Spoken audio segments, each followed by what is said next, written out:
I'm going to do it very quick. I'm going to do it very quick and absolutely butcher this accent. But yeah, this is the very quick review for the killing season.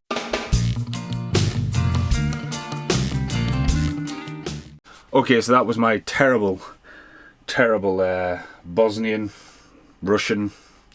I don't, you know, they're terrible. Scott Atkins can do it really well. Now this is the killing season. Now, I picked this up at a boot sale, and it's an old school HMV one.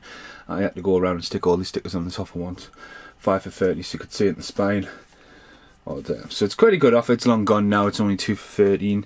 Let's say when you used to buy the 5, you used to probably get the 3. Then you would get the 4. You would get the 4th one would be the one you wanted to replace from DVD or the VHS or whatever.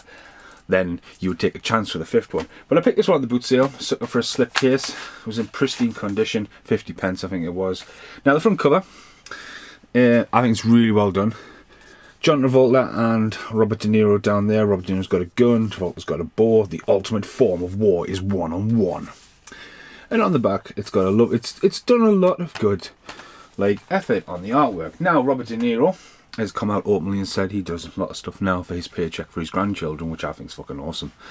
You know, he's worked on a lot of stuff. He's worked with one of my friends, Scott Mann, and he's literally appears up and stuff. Now he does still do some big stuff. I've just seen the trailer this one for The Irishman. He still goes for the like big stuff. But if someone's going to give him a paycheck, he's not stupid. He's not taking utter shit. But John Travolta, on the other hand, at the moment seems to be taking utter shit, burning rubber, speed kills. He's had some weird the rose, otherwise known as Poison Rose, or the kit. It's something with Morgan Freeman's came out.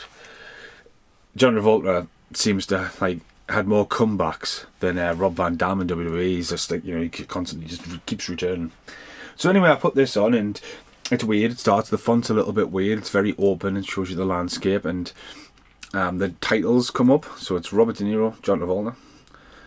So, and they're up here in the corner. It's like John Travolta, Robert De Niro. They're just there. The killing season.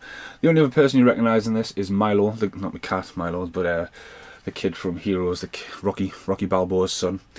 And it's a very short cast. Now the action scene at the start's really quite good. It's, you know, it's quite ultra violent. There's a little bit of war backstory going on there, and there's the whole captive, people on the knees and people behind them, bang, bang, bang, bang.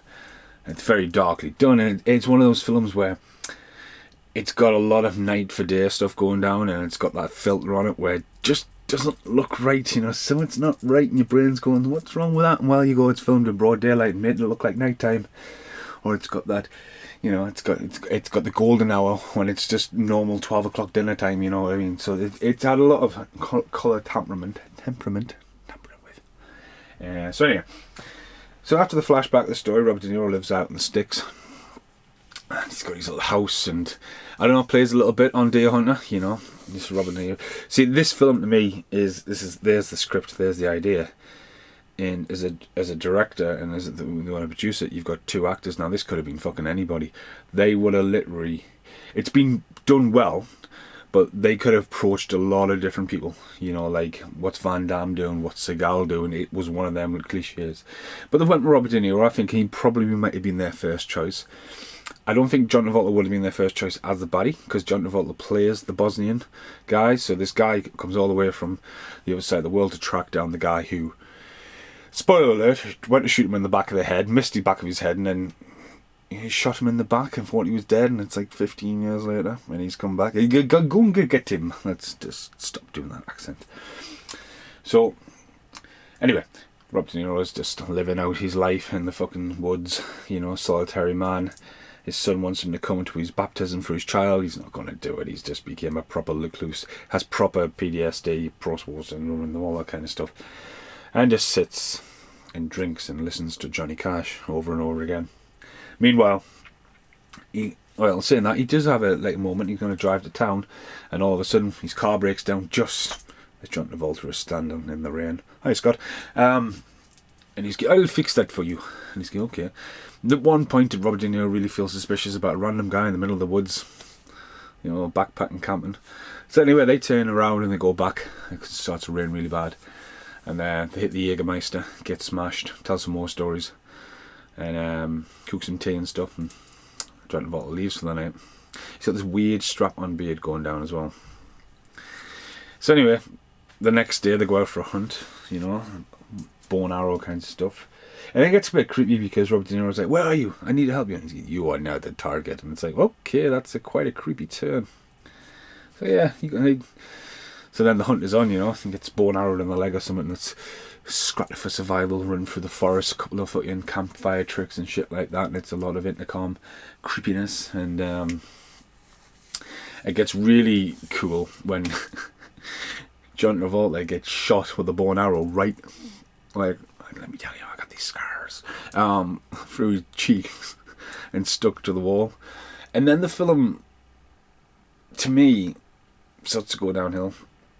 So there's that bit which is really good, just because you think, what the fuck just happened there? And like, Robert De Niro, proper fucking Kevin Costner, Robin Hood's fucking John Travolta's face to the wall. And there's a lot of torture, and there's a lot of torture stuff going down there with lemons and sugar and salt and stuff, and then it reverses. Like, John Travolta escapes, and he has his go and drags him out, and there's a pretty brutal car crash. And there's some, like, one bit with the fire and flares and everything's exploding in fire. You think, what's going down there? You know, like, is that night for day stuff? But they seem to just, like, back and forth. Like, one can't outdo the other. I'm going to torture you, I'm going to torture you. I'm going to get away, I'm going to get away. I'm going to catch you, I'm going to catch you. And it just keeps on going and going and going. Up until, like, there's a really, like, lovely scene at the top of the cliff. And it's been shot well. You know, I did enjoy this film. I just thought at the end, the movie is really about letting go. And I think that's the message the film really tries to bring across. This guy has been obsessed with revenge. He sort of lets it go just like that. It's just like, okay. It wasn't uber violent as it should have been. I think De Niro and John Travolta is really well. I think John Travolta carried this mint, especially trying to pull this accent off. He's really convincing. You know, he's really throwing himself in. It's a credit to John Travolta. I mean, this is John Travolta from like bad guy John Travolta from Broken Arrow meets John Travolta, good guy in Face Off. He does that whole twitch where he's like, I'm gonna fucking kill you. But then, I feel sorry for you. You shot us in the head, but, you know, I came back from being paralysed, but, you know, you're a nice guy, really. Like, whatever. So that was a killing season. I'll see you in the outtakes.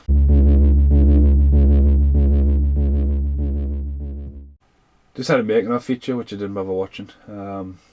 91 minutes, it's a short movie. It's good. As I say, like, there's two people that could be in The Expendables. Robert De Niro. Government agent, obviously. I always said this, I'm going to say this now because I'm going to wrap this up because I've got to go and find Mitch. If they were going to do an Expendables 4 and they were serious about it, if John Woo was still alive, I haven't seen John Woo do anything for ages, maybe just have John Woo directed. Or maybe just get someone really like, whatever you call Raoul thingy, who keeps doing all the follow-ups and like Dead and Tombstone, Hard Target. John Travolta, Christian Slater, Nicolas Cage, the John Woo generation. Chow Yun-fat, you know. Get John Woo's boys in there, you know, but they're running out of Expendables. Christian Slater definitely should be in it. But yeah, it was good. But then it slowed down right to the end. Could have got away with 12, but the language. But yeah, thanks for watching. No, that wasn't even close to what I was going to. Sorry. I am sorry. Not even going to try butchering that accent. Check out the killing season. It should have been called the hunting season. The hunt was definitely taken, and so was the hunted.